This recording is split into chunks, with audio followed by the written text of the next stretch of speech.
जय श्रीमन नारायण। हर हर महादेव। नमः चंडिकायै। कुछ दिन पूर्व पुरी के शंकराचार्य स्वामी निश्चलानंद सरस्वती जी का एक साक्षात्कार शुभांकर मिश्रा ने लिया था, जो संभवतः आप सबों ने देख लिया होगा। नहीं देखा होगा तो पहले आप वो जाकर देखें और उसके बाद इस वक्तव्य को सुने तो आपको विषय समझने में अनुकूलता होगी। उस वक्तव्य से सनातनियों को बहुत आशा थी। उस साक्षात्कार के प्रतीक्षा में लाखों लोग लगे हुए थे। क्योंकि शुभांकर मिश्रा भी इंटरनेट की दुनिया में एक जाना माना पत्रकार है और लाखों लोग उसके सोशल मीडिया में फॉलोअर्स भी हैं, सोशल मीडिया अकाउंट्स को फॉलो करते हैं और पुरी के शंकराचार्य के भी लाखों लोग अनुयायी हैं। तो पत्रकारिता के क्षेत्र में एक नामी व्यक्ति जब धार्मिक जगत के एक नामी व्यक्ति का साक्षात्कार लेता है तो स्वाभाविक रूप से दोनों के अनुयायी उस साक्षात्कार की प्रतीक्षा करते हैं। और जब साक्षात्कार देने वाले व्यक्ति शंकराचार्य के पद पर निर्विवाद रूप से हों तो ये जिज्ञासा और ये प्रतीक्षा और बढ़ जाती है। किंतु जितनी प्रखरता से इस साक्षात्कार की प्रतीक्षा की जा रही थी, उस साक्षात्कार के बाद उतनी ही निराशा बहुत से लोगों के मन में उत्पन्न हुई। उस पूरे साक्षात्कार का सार जो हमें समझ में आया वो यही था कि जो हैं दुनिया में अब केवल निश्चलानंद जी ही बचे हैं, बाकी सब समाप्त हो चुके हैं। मतलब मैं तो आश्चर्य कर रहा था कि कैसे निश्चलानंद जी ने ये नहीं कह दिया है शुभांकर मिश्रा को कि मेरे ही कारण तुम्हें एनडीटीवी में नौकरी मिली। जिस प्रकार से वो विश्व की प्रत्येक घटना का श्रेय लेने के लिए उत्सुक दिख रहे थे कि हमने ही कर दिया, हमसे ही हो गया, हमारे माध्यम से हुआ, हम नहीं होते तो नहीं होता, हमारे अलावा और कोई नहीं कर सकता। इस प्रकार की जो आत्मश्लाघा उनके मुख से बार बार निकल रही थी, वो आत्मश्लाघा में ये क्यों नहीं कह दिया कि शुभांकर तुमने जो एनडीटीवी में अभी नौकरी पाई है वो मेरे ही पैरवी से या मेरे ही कारण पाई है, यही कह देते। तो ये जो परिदृश्य है ये इतना दुर्भाग्यपूर्ण है। और उससे ज़्यादा दुर्भाग्यपूर्ण ये है कि इनके जो चेले हैं वो ऐसी दिव्य वकालत करते हैं, ऐसी गजब वकालत करते हैं अपने गुरु के कथनों की कि गुरु का कथन किसी और दिशा में जा रहा होता है, चेले उसको बिल्कुल एक नई दिशा प्रदान कर देते हैं, कोई सामंजस्य नहीं। उदाहरण स्वरूप मैं 2-3 बिंदुओं पर चर्चा करूंगा, क्योंकि अब मैं निश्चलानंद जी के कथनों को भारतीय समाज के आलोक में अगर आप अभी नहीं भी मानेंगे तो निकटतम भविष्य में तो अवश्य अप्रासंगिक ही समझने लगा हूं। कितनी कुटिलता से निश्चलानंद जी ने बाकी समस्त पीठों को भ्रष्ट और विकृतिपूर्ण बता दिया और अपने आप को ही एकमात्र शंकराचार्य के रूप में स्थापित कर दिया। आरोप क्या था निश्चलानंद जी का? पूर्व काल के वक्तव्यों को अगर आप ध्यान दें तो आरोप यही था निश्चलानंद जी का कि स्वरूपानंद सरस्वती, मतलब ऐसा नाम तो उन्होंने नहीं लिया था लेकिन संकेत में कहा कि एक महानुभाव 3 पीठों के शंकराचार्य बनना चाहते थे। मतलब श्रृंगेरी के शंकराचार्य तो रहेंगे जो हैं सो, बाकी उत्तर, पूर्व और पश्चिम के शंकराचार्य स्वरूपानंद सरस्वती बनना चाहते थे। सामान्य बुद्धि का भी प्रयोग अगर कर सकते निश्चलानंद जी, विशेष प्रज्ञा की बात मैं छोड़ दूं, सामान्य बुद्धि का प्रयोग करते तो उनको ये अवश्य समझ में आता कि अगर स्वरूपानंद सरस्वती स्वयं ही पूरी पीठ के भी शंकराचार्य बनना चाहते तो आपको समर्थन क्यों देते, आपके समर्थन में पत्र क्यों लिखते गजपति को और उड़ीसा न्यायालय को? अच्छा, मान लिया कि आपने उनसे संघर्ष करके उनके कब्जे से अपनी पीठ को छुड़ाया, तो आप इतने कृतज्ञ कैसे हो सकते हैं अपने गुरु के प्रति कि जिस गुरु ने आपको अपना उत्तराधिकारी बनाया? स्वामी निरंजन देवतीर्थ का मैं यहाँ उदाहरण देना चाहूँगा। स्वामी निरंजन देवतीर्थ जी ने तो माधवाश्रम जी का भी ज्योतिषपीठ शंकराचार्य के रूप में अभिषेक किया था। तो आपको जब अपने शंकराचार्यत्व को प्रमाणित करना था तो उस समय उस शंकराचार्यत्व को प्रमाणित करने के लिए आप माधवाश्रम जी से समर्थन क्यों नहीं लिए थे कि माधवाश्रम जी, निरंजन देवतीर्थ जी ने जैसे आपका अभिषेक करके आपको ज्योतिषपीठ शंकराचार्य बनाया वैसे हमें भी पूरी पीठ का शंकराचार्य बनाया, तो आप हमारा समर्थन करें कोर्ट में। लेकिन निश्चलानंद जी इस स्तर के कृतघ्न हैं जैसे कृतघ्नता की प्रतिभा बाकियों में देखने को नहीं मिलती। अद्भुत प्रतिभा है उनकी इस कृतघ्नता के मामले में। 2 विषय में निश्चलानंद जी सर्वोच्च तो अवश्य है, एक कृतघ्नता, एक आत्ममुग्धता। यह प्रतिभा दूसरे में ही देखने को मिलेगी। कितनी शातिरता से इन्होंने, कितनी कुटिलता से, कितने कपटपूर्ण तरीके से निश्चलानंद जी ने अपना स्वार्थ साधा है। 2017 में मैं पूरी पीठ के शिविर में गया था तो इतनी गहराइयों तक मैं नहीं घुसा था इन विषयों में। बाहर से बहुत चकाचौंध दिखती है मठों में, अरे वाह शंकराचार्य, अरे साक्षात शिवे जी हैं भैया, साक्षात शंकर हैं। शंकर साक्षात जो है वो आदि शंकराचार्य के लिए। उनके उत्तराधिकारियों के लिए नहीं है। उनके उत्तराधिकारियों के अगर कोई कहे कि अहमेवेति विज्ञेय, कि मैं ही बैठा हूं वैसा मानकर चलो, इसलिए वही सम्मान इनको प्राप्त होगा, तो तभी तक प्राप्त होगा जब तक उस अनुशासन मर्यादा का लक्षण दिखेगा, और नहीं तो अन्यथा रूढ़ पीठों पर निग्रहारो मनीषिणाम, ये भी है वहां पर बात। पुरी के शंकराचार्य के रूप में अगर आप साक्षात शिवस्वरूप मानते हैं निश्चलानंद जी को, तो आपको यह भी मानना पड़ेगा कि इससे पहले जो शंकराचार्य थे वो भी साक्षात शिवस्वरूप ही होंगे। ये इकलौते आदि शंकराचार्य के बाद तो हुए नहीं है, या उनसे 2 पीढ़ी पहले वाले भी हुए होंगे, 4 पीढ़ी पहले वाले भी हुए होंगे। तो जो पुरी के शंकराचार्य विदेश गए, और वो भी फ्री मैसन्स के पैसे पर, और जो पुरी के शंकराचार्य जेल गए मुसलमानों के समर्थन में खिलाफत आंदोलन में, वो भी साक्षात शिव जी ही हैं फिर, और वर्तमान वाले भी शिव जी ही हैं फिर। और बीच वाले जो निरंजन देव तीर्थ जी थे वो क्या शिव जी नहीं थे? वो साक्षात शिव स्वरूप नहीं थे? तो वर्तमान वाले ने अपने ही गुरु के द्वारा अभिषेक व्यक्ति को शंकराचार्य क्यों नहीं माना? तो जिस समय आपको समर्थन लेना होता है उस समय स्वरूपानंद सरस्वती जी को शंकराचार्य मानेंगे, जबकि आपके ही गुरु जी ने माधवाश्रम जी का अभिषेक किया था। वहां अपने गुरु से आपको कोई मतलब नहीं, क्योंकि काम निकालना है। मैं बहुत गहराई से इनके जीवन के व्यक्तित्व को देख रहा था। ये व्यक्ति बचपन से इसी मानसिकता से ग्रस्त रहे हैं। उस साक्षात्कार में भी आप देखिए, कह रहे थे कि बचपन में मेरे पास सर्पों की सेना थी, आज मेरे पास मधुमक्खियों की सेना है। अब सर्पों की सेना थी बचपन में, अभी नहीं थी। बचपन में सर्पों की सेना क्या करती थी? जो इनकी आलोचना समीक्षा करता था उसको काट लेती थी सर्पों की सेना। ये खुद साक्षात्कार में स्वीकार किया। यही बात हमने इनकी जीवनी से पढ़कर जब बताई थी, तो भी इनके जो अंधे चेले हैं ना, वो मुझे कह रहे थे कि नहीं नहीं, गुरु जी को जानकारी ही नहीं इन बातों की, गुरु जी के आड़ में किसी ने गलत सलत छाप दिया है इनके नाम से। अब वो कहाँ जाएंगे चेले, कहाँ मुंह दिखाएंगे, जब गुरु जी स्वयं साक्षात्कार में ये सब बातें कह रहे हैं? या तो निश्चलानंद जी पूर्णतया किसी भयंकर अभिचार के सम्मोहन में हैं, या तो बचपन से ही उनकी प्रवृत्ति ऐसी ही आत्ममुग्ध और दंभी प्रवृत्ति की रही है। मैं बहुत कठोर शब्दों का प्रयोग कर रहा हूं क्योंकि अब उनका व्यक्तित्व इतना पतित हो चुका है। सर्वोच्चता छोड़िए, सामान्य आचार्यत्व के लक्षण भी अगर उनमें कदाचित घटित देखने को मिल जाए तो हम लोग अपने आप को धन्य मानेंगे। छोटी छोटी बातों का बोध नहीं। साक्षात्कार में कह रहे हैं कि विश्व में 260 देश हैं। कब से हो गए? कहां हैं अभी वो 260 देश? नाम ही गिना देते। पूरे विश्व में 195 देश हैं, उसमें वेटिकन और फलस्तीन को हटा दे तो 193 देश हैं। वेटिकन और फलस्तीन को ऑब्जर्वर कंट्रीज में रखा जाता है। ले देकर जोड़ तोड़कर मानित अमानित को भी अगर जोड़ दे, छोटे मोटे द्वीपीय देशों को, माइक्रोनेशंस को, तो फिर 205-7 तक जाएंगे। 260 देश नहीं है वर्तमान में विश्व में, लेकिन इन्होंने कह दिया 260 है। भाई भैया तब बोल दिए तो बोल दिए, चेलों को अपना दिमाग थोड़े लगाना है। हाँ बोल दिए तो बोल दिए, गुरुजी है, गुरुजी बोल दिए। तो बचपन में कहते हैं सर्पों की सेना थी, और सर्पों की सेना ने क्या करामात किया? जो इनकी आलोचना करता उसको काट लेती थी। किस अपराध से?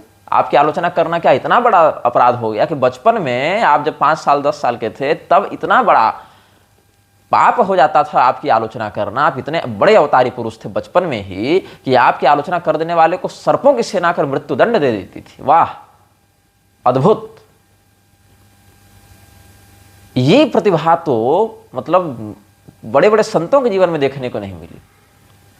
बड़े बड़े जितने संतों का चरित्र आपको भक्तमाल में मिलेगा, एक भी जगह ऐसा नहीं है कि बचपन में उसकी आलोचना करने पर सांप काट लेता था। अच्छा, बड़े होने पर सांप कहां गए पता नहीं। बड़े होने पर सांप कहां गए पता नहीं। एक वीडियो मैंने डाला था निश्चलानंद जी का, जहां वो रो रहे थे कि पुलिस के एक हवलदार ने उनको मां बहन की गालियां सबके सामने दी थी, जिसको सुरक्षा के लिए भेजा गया था, इनकी सुरक्षा के लिए। वही राजनीतिक पैसा लेकर इनको गालियां दे रहा था। ये स्वयं स्वीकार कर रहे थे। मैंने फेसबुक पर वो वीडियो डाला था। तब सर्पों की सेना नहीं आई उसको काटने। बचपन की कौन सी पड़ोस की चाची को काट ली? वो भी कोई अपराध नहीं कर रही थी, मतलब वो भी आपने ही कहा कि वो तो केवल देखना चाहती थी कि क्या सच में ऐसा होता है। तब सर्पों की सेना ने काट लिया। अभी सर्पों की सेना कहाँ है? कोई रिकॉर्ड नहीं। अभी अपडेट ये आया है कि अब मधुमक्खियों की सेना है। अब मधुमक्खियों की सेना पर इनके वकील फिर पहुंच गए। गुरु जी की बेइज्जती नहीं होनी चाहिए ना। एक जो आवरण चढ़ा हुआ है, एक जो बिजनेस चल रहा है शंकराचार्य परंपरा के नाम पर, वो तो बना रहना चाहिए। रफूगर होते थे ना राजा के चापलूस के, राजा एकदम फेंके जा रहा है लंबी लंबी, और रफूगर कहा जा रहा है। हाँ महाराज, बिल्कुल सही आपका कथन है, आपने ऐसा ही किया था। तो रफूगरों ने क्या कहा कि नहीं नहीं, मधुमक्खियों की सेना का तात्पर्य है कि जैसे मधु का आनयन करने के लिए भ्रमर पुष्प में भ्रमण करके उसके पराग को ग्रहण करता है, ये सब है, वैसे हमने अलग अलग विषयों के विद्वानों को तैयार रखा है। जैसे भ्रामरी देवी मधुमक्खियों की सेना की शक्ति, शास्त्रों में देखो भ्रामरी देवी का चरित्र, तो भ्रामरी देवी का चरित्र शास्त्रों में है, लेकिन पुरी के शंकराचार्य ने वहां भ्रामरी देवी का तो नाम नहीं लिया। स्पष्ट कहा मधुमक्खियों की सेना है। और अगर कहो कि संकेत किया, तो संकेत में कह क्या रहे हैं कि अमेरिका ने मधुमक्खियों की सेना बना ली, तो क्या अमेरिका ने भ्रामरी देवी की सिद्धि कर रखी थी? तो हमें चेलों से पूछा गया वो मधुमक्खी की सेना अमेरिका के पास कहां है? बोला यांत्रिक मधुमक्खी। तो उन्होंने एक वीडियो भेजा हमको चेलों ने, और उस वीडियो को मैंने क्या कहते हैं उसको रिवर्स सर्च किया गूगल में, पता चला कि वो एक हॉलीवुड की फिल्म का क्लिप चेले फैला रहे हैं कि ये देखो अमेरिका ने मधुमक्खियों की सेना बना रखी है। ये हाल है, गुरुजी बता रहे हैं कि अमेरिका ने मधुमक्खियों की सेना बना ली है। चेलों से पूछा गया कहां है, तो मधुमक्खियों की सेना गुरुजी ने कहां बनाई, तो अमेरिका ने कहां बनाई, तो हॉलीवुड की फिल्म का क्लिप बांटते फिर रहे हैं। जैसे वो एक साउथ में भी फिल्म नहीं आई थी मक्खी के नाम से, वहां एक मक्खी, वो कोई हीरो रहता है सुदीप नाम का, वो मक्खी बन जाता है पुनर्जन्म लेकर, उसी टाइप की कोई हॉलीवुड की फिल्म है, उसका उन्होंने वीडियो फैलाना शुरू किया है कि देखो गुरुजी की वाणी सत्य होगी। और मधुमक्खियों की सेना क्यों बनाई? क्योंकि पूरी शंकराचार्य ने कह दिया कि हमारे पास मधुमक्खी की सेना है। अच्छा, और मधुमक्खियों की सेना का तात्पर्य अगर ये भ्रामरी देवी से लगा रहे हैं, तो क्या भ्रामरी देवी की सेना का पालन पोषण कर रही है फौजें सीमा पर जाकर? ये भी तो कहा गया ना उसी वक्तव्य में कि सीमा पर सेनाएं मधुमक्खी का पालन कर रही हैं। आज के युग में कौन सी सेना, किस देश की सेना मधुमक्खी पाल रही भाई? और वो भी कितनी हास्यास्पद बात कह रहे हैं कि जब उधर से आक्रमण होता है तो धुआं दिखाकर मधुमक्खी उड़ा देते हैं। किस युग में जी रहे हैं निश्चलानंद जी? और क्या विज्ञान कोई देख रहे हैं? आधुनिक भौतिक जो लोहा टीना प्लास्टिक कॉपी किताब वाला जो विज्ञान चल रहा है, उस विज्ञान में भी कम से कम आधुनिक समाज में धुआं उड़ा उड़ा कर तो शत्रु का आक्रमण नहीं रोका जा रहा है। मधुमक्खी उड़ा देंगे, शत्रु भाग जाएगा। वाह, यहां शत्रु जो है उन्नत श्रेणी के वायुयान से हमला कर रहा है, बुलेट प्रूफ से हमला कर रहा है, टैंक लेकर हमला कर रहा है, उसको मधुमक्खी और धुआं से भगा रहे हैं। गो कोरोना गो वाला समझ रखा है क्या?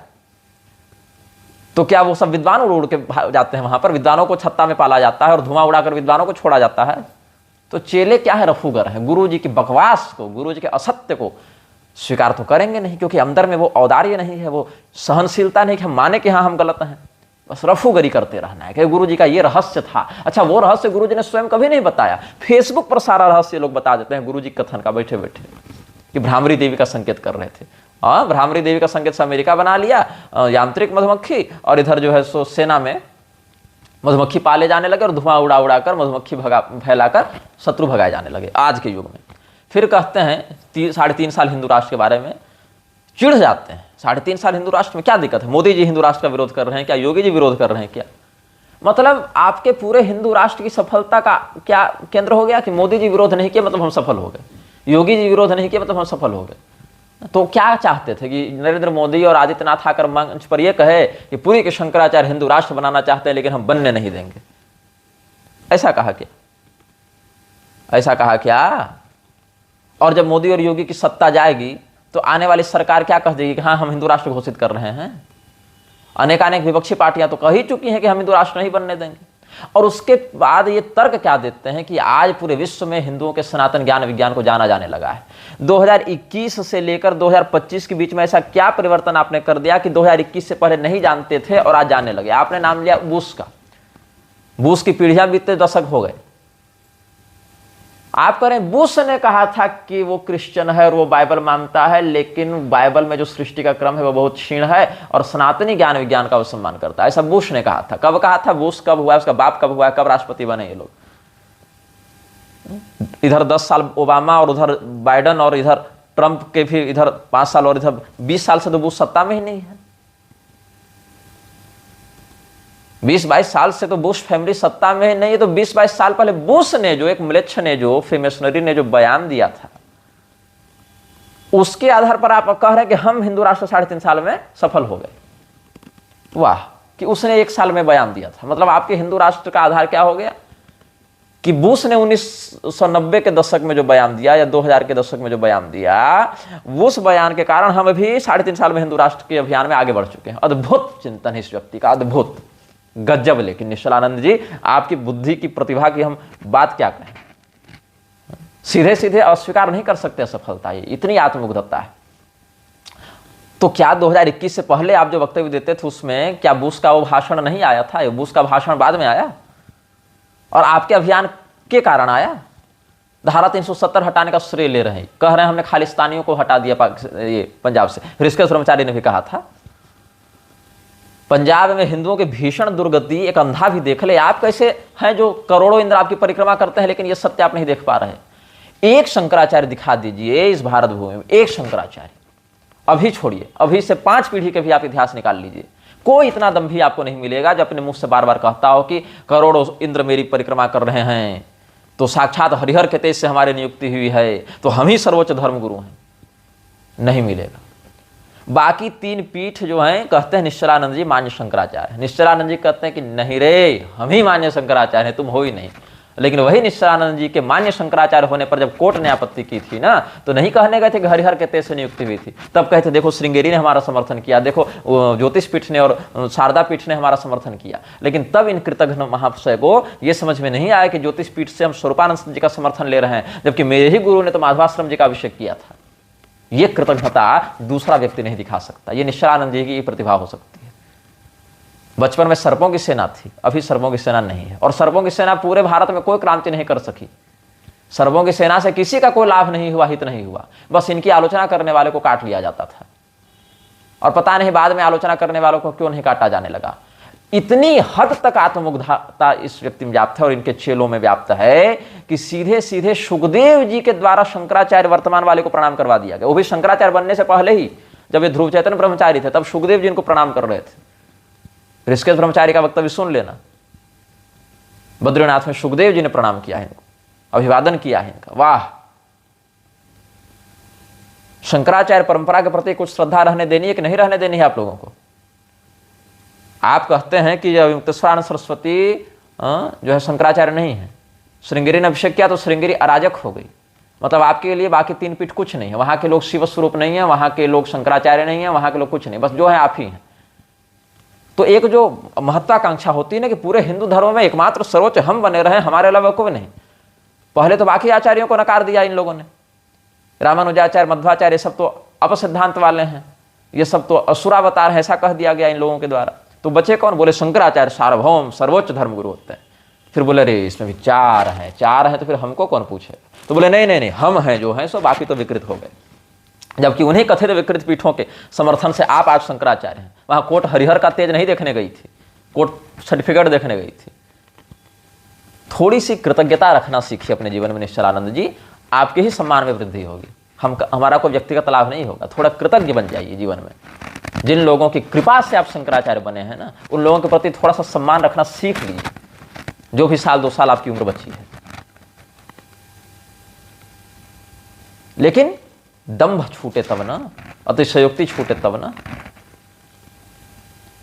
शुभंकर को कह रहे हैं कि आपके होंगे शंकराचार्य, हमारे नहीं है। तो आपका ही शुभचिंतक जो बने फिरते हैं रामशंकर शुक्ल, वो क्यों ज्योतिष पीठ के शिविर में जाकर उनको जगदगुरु शंकराचार्य कह रहे थे? मतलब आपके ही पीठ के लोग उनको शंकराचार्य मानते हैं, आप नहीं मानते हैं। आप ही के पीठ के लोग आपके सिद्धांत के विरुद्ध जा रहे हैं। आपके ही पीठ के लोग कह देते हैं कि से जुड़े लोग कह देते हैं कि जगत व्यवहार अलग है, सिद्धांत अलग है। क्यों ऐसा हो रहा है? ऐसी विसंगति क्यों हो रही है? आप कहते हैं समय पर मैं दिखा दूंगा। अब कब समय आएगा? 85 साल 84 साल तो बीत गया आपके जीवन का, अब अलग से समय आएगा आपके लिए। इतनी सेना है आपके पास, आप ही के दावे के अनुसार 1.25 करोड़ मधुमक्खी सेना है। 3.5 साल में मधुमक्खी सेना क्यों नहीं दिखी? 3.5 साल में यही दिखी मधुमक्खी सेना से आपको, और नागलोक की सेना से यही दिखी बात कि मोदी जी विरोध नहीं किए तो हम सफल हो गए। वाह, अद्भुत चिंतन है। लेकिन और अगर आप इतने ही सफल हो गए तो क्यों उसको उद्घोषित नहीं करते, उद्भाषित नहीं करते कि 3.5 साल में देखो हमने हिंदू राष्ट्र के लिए ये काम आगे बढ़ा दिया, 3.5 साल में ये परिणाम हमने दिखा दिया? क्यों नहीं कहते? 3.5 साल शब्द ही बोलना भूल गए ये लोग। 3.5 की संख्या जो है ना, सार्ध त्रिमात्रक जो प्रणव होता है वही इनके खोपड़ी से गोल हो गया है। लेकिन चेलों का क्या है कि गुरु जी के कथन असत्य नहीं होते। अरे गुरु जी का जो है सामान्य आख्यायिकाओं में इतना बुरा हाल है, गौतम बुद्ध को अवतार नहीं मानेंगे, अग्नि पुराण पढ़ लेते तो वहीं से खंडन हो जाता। शबरी जी को ब्राह्मणी मानेंगे, भूसुंडी रामायण पढ़ते वहीं से खंडन हो जाता। कौल शब्द की इतनी दुर्गतिपूर्ण व्याख्या, एक सामान्य कौल मार्ग में प्रविष्ट व्यक्ति भी जिस परिभाषा को जानता है उतनी परिभाषा भी आप नहीं बता पा रहे। और ये बात आपके ही चेले बताते रहते हैं कि गुरुजी ने कौल की गलत व्याख्या की है। बस हम कहते हैं तो कहते हैं शंकराचार्य की समीक्षा कैसे करते हो। आप जब शंकराचार्य नहीं बने थे तो आप कैसे समीक्षा कर रहे थे श्रृंगेरी वालों की? मतलब पैदाइशी आप हो गए सबके ऊपर। शंकराचार्य अगर सर्वोच्च धर्म गुरु होते हैं तो जब श्रृंगेरी के शंकराचार्य कह रहे थे तो आप उनकी बात कैसे काटे? उनकी बात को अकाट्य मानकर स्वीकार करना था। आपने तो श्रृंगेरी के शंकराचार्य को एक प्रकार से बैल का हत्यारा सिद्ध कर दिया। मतलब श्रृंगेरी पीठ गो हत्यारी हो गई और उत्तर और पश्चिम के पीठ अराजक हो गए, ब्राह्मणेतर हो गए। तो जो बच गए आप बच गए। और आप क्या कह दिए? हमारे पास इतने करोड़ की सेना है, हम सब देख लेंगे। ये नेतृत्व चल रहा है हिंदुओं का। इस नीति रीति से आप क्रांति ला रहे हैं। इसको आप स्वस्थ क्रांति कहते हैं। इसको कहते हैं आप कोरी भावुकता नहीं है हमारे वक्तव्य में। मैं अपने आप को कोसता हूं कि मैंने किस व्यक्ति पर विश्वास किया, कैसे कृतघ्न आत्ममुग्ध पर मैंने विश्वास किया। मैं अपना दुर्भाग्य मानता हूं कि एक समय मैंने अपने जीवन का समय देकर, अपने जीवन का परिश्रम देकर आपके पास जो प्रश्न आते थे उन प्रश्नों का उत्तर मैं दिया करता था।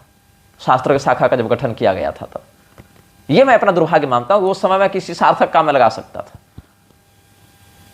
जो व्यक्ति अपने परिकरों के व्यामोह में इतना अंधा हो चुका है कि उसको अपने सामने का मठ का धर्म नहीं दिख रहा, और कदाचित अगर देखकर वो व्यक्ति विरोध भी करता है तो उसके परिकर इतने नीच हो चुके हैं और चेले इतने मूर्ख हो चुके हैं कि वो सब उसी विष्ठा को लीपने में लगे रहते हैं कि इसकी दुर्गंध को हम ढक दें। वो पीठ क्या उत्कर्ष को प्राप्त करेगी? जिस दिन निश्चलानंद जी मरेंगे उसके बाद पीठ की स्थिति देख लेना, कैसे कैसे वहां पर अड्डा बन जाता है। वो तो ठीक है, आप कम से कम जिंदा है अभी, तो कम से कम कुछ स्थिति नियंत्रण में है, कुछ नियंत्रण में है। उसके बाद तो रसातल में है पूरी पीठ। तो बाकी तीन पीठों को सीधे सीधे नकार कर, बाकी तीन पीठों को सीधे सीधे अराजक घोषित करके आप शंकराचार्य परंपरा की रक्षा कर रहे हैं या शंकराचार्य परंपरा को और रसातल में डाल रहे हैं। पुरी के शंकराचार्य जी का कथन सनातन धर्म में जहां पर एक अकाट्य और असंदिग्ध प्रमाण के रूप में देखा जा सकता था, उस औदार्य और उस निष्णात प्रतिभा का ऐसा भीषण पतन हमें बड़ा चुभता है। चेलों को लगे बुरा, चेले करे मुकदमा, चेले दे हमें गाली, देते रहें गाली और गाली दें। इसके अलावा तुम कुछ कर भी नहीं सकते। अपने गुरु के अपलाप की वकालत में सिद्धांत पर सिद्धांत के लेख छाप दो, उससे तथ्य नहीं बदलेगा। और तथ्य यह है कि 3.5 साल में तुमने कुछ नहीं किया, बस अपनी असफलता को ढकने के लिए बार बार अलग अलग बातें कहते रहते हो। बूस ने कहा था कि हम सनातन धर्म के ज्ञान विज्ञान के कायल हैं, उसका आश्रय लेकर तुम ये करना चाह रहे हो। फिर खा पी कर सोकर बिताए हो। पुरी के शंकराचार्य जितनी धर्म सभा करते हैं वो उन्हीं के चैनल से नहीं वक्तव्य प्रसारित हो पाता है। लोग कहते हैं कि तालकटोरा स्टेडियम जन्मदिन वाले समय में पुरी के शंकराचार्य जी का वक्तव्य जब निर्विकल्पानंद ने रोका, फिर भी गुरुदेव बोलते रहे। तो जब गुरुदेव बोलते रहे तो किस हैसियत और किस अधिकार से उनका वक्तव्य प्रसारित नहीं होने दिया गया? जब गुरुदेव बोले तो उनका वक्तव्य कहां है गोवर्धन मठ के चैनल पर? क्यों कमेंट में लोग कह रहे हैं कि आधा वक्तव्य अधूरा वक्तव्य, पूरा क्यों नहीं डाला गया? आस्था चैनल का चलो स्लॉट तुमने खरीदा था, वो बुक हो गया था, टाइम ओवर हो गया होगा। तुम्हारे चैनल पर क्या होगा? यूट्यूब पर, वहां तो स्लॉट बुक नहीं था ना। अभी भी अंधों को नहीं दिख रहा। लेकिन क्या है, ये डरते हैं कि अगर हम अपने पुरी शंकराचार्य जी के इन मठगत और चरित्रगत विकृतियों पर चर्चा करेंगे तो फिर हमारा भी रोजगार समाप्त होगा। इसीलिए अपने गुरु के इन बकवासों पर वो वकालत के लेख छापे रहते हैं कि गुरु जी का ये रहस्य था, वो रहस्य था। याद होगा तुम सबों को जब बागेश्वर धाम धीरेन्द्र कृष्ण के प्रति पुरी शंकराचार्य ने सकारात्मक वक्तव्य दिया था, मेरा आंचल ममता का आंचल है उनके ऊपर, तब कैसे प्रशांत मिश्र जैसे शिष्यों ने बहुत विस्तृत लेख लिखा था। गुरुदेव के एक एक पंक्ति का पूरा सार बता दिया था। गुरुदेव ये कहना चाहते थे, वो कहना चाहते थे। बढ़िया रफोगरी की थी। और बाद में पुरी शंकराचार्य ने कह दिया मैं तो उसके हाथ का पानी न पीऊं, तो सब चुप। मठ में असामाजिक तत्वों की भरमार, मठ में फ्री में शनिरी तत्वों का कब्जा, संघ का पूरा बढ़ता प्रभाव और शंकराचार्य की अनावश्यक आत्ममुग्धता और दंभी प्रवृत्ति, अन्य पीठों के प्रति द्वेष, अन्य पीठों को नीचा दिखाने की भावना, तिरस्कृत करने की भावना, उनके चेलों में अन्य पीठों को भर भर टोकरी गाली देने की प्रवृत्ति, ये शांकर परंपरा के ह्रास का द्योतक है, अपकर्ष का द्योतक है और भविष्य के भीषण दुष्परिणाम का द्योतक है। इस साक्षात्कार से यही सिद्ध हुआ। हर बात को हे बस हंस के टाल देना, काट देना, किसी बात का ठोस उत्तर नहीं देना, हर जगह गोल गोल बात, पैटर्न आप देखिएगा, हर जगह घुमा फिरा कर बात। कहीं ये स्वीकार नहीं करना कि हाँ हमसे गलती हुई, जहां गलती हुई भी वहां भी लीप पोत कर बूस का संदर्भ देना है कि हमने 370 हटाया तो बूस ने ऐसा कहा, तो मधुमक्खी उड़ा उड़ा कर धुआं से भगाया जा रहा है, ये हमारी सफलता देखो। आत्म प्रशंसा के अलावा उसमें कुछ नहीं है, कोई सैद्धांतिक बात नहीं, कोई ठोस मार्गदर्शन नहीं, कोई भविष्य का निश्चित मार्ग, ये दृष्टिकोण नहीं कि क्या होगा आगे। यहां तक कि देश की संख्या तक नहीं बता पा रहे हैं और कह रहे हैं हमको ये है, सदैव हम वैकुंठ चले जावें, तो हमको सूर्यदेव से ये मिल गया, तो हमारे पास ये सेना थी, तो ये चाची को काट लेती थी, तो हम ये कर दिया। बस जो प्रशंसा की टोकरी आत्म मोह में डाले जा रहे हैं। अब बाकी में श्रृंगेरी वाले बैल की हत्या करवा रहे थे तो हमने टोका, तो ये अराजक हो गए, ये ब्राह्मणेतर को संन्यास दे रहे हैं। अपने सगोत्री चेले पर कब बात करेंगे आप? वहां तो हिम्मत होगी नहीं। रामशंकर शुक्ल ने हमारे विरुद्ध जो वक्तव्य दिया था शिवांश के चैनल पर, वहां भी उन्होंने कम से कम ये तो स्वीकारा कि पूरी शंकराचार्य के भोजन में मिलावट की सूचना उनको है, लेकिन ऐसे चेले अपने गुरु की रक्षा भी नहीं कर सकते ठीक से। और वही सब जो मिलावट हो रही है ना, वही उन्माद दिमाग में हावी हो रहा है। पता नहीं कौन सी अफीम मिलाई जा रही है इनके खाने में, कि ये जो दौरा है पागलपन का, ये बढ़ता जा रहा है उनका, कि जो है हम है, सर्वोच्च हम है, हम कह दें तो हो जाए, हम कह दें तो ये हो जाए, हम कह दें तो वो हो जाए। होना कुछ नहीं है, और जब नहीं होगा तो कहेंगे कैसे नहीं हुआ। देखो मोदी जी कहां विरोध कर रहे हैं हमारा, योगी जी कहां विरोध कर रहे हैं हमारा। साल भर 6 महीना पहले कह रहे थे कि मोदी योगी को जेल में डाल देना चाहिए, ऐसे लोग जेल में होते। आज कह रहे हैं कि विरोध कहां हो रहा है हमारा। नीति निधि जैसा उत्तम संकलन ग्रंथ लिखने वाले व्यक्ति की नीति ऐसी नीचे गिर जाएगी, इसकी हमने कल्पना नहीं की थी।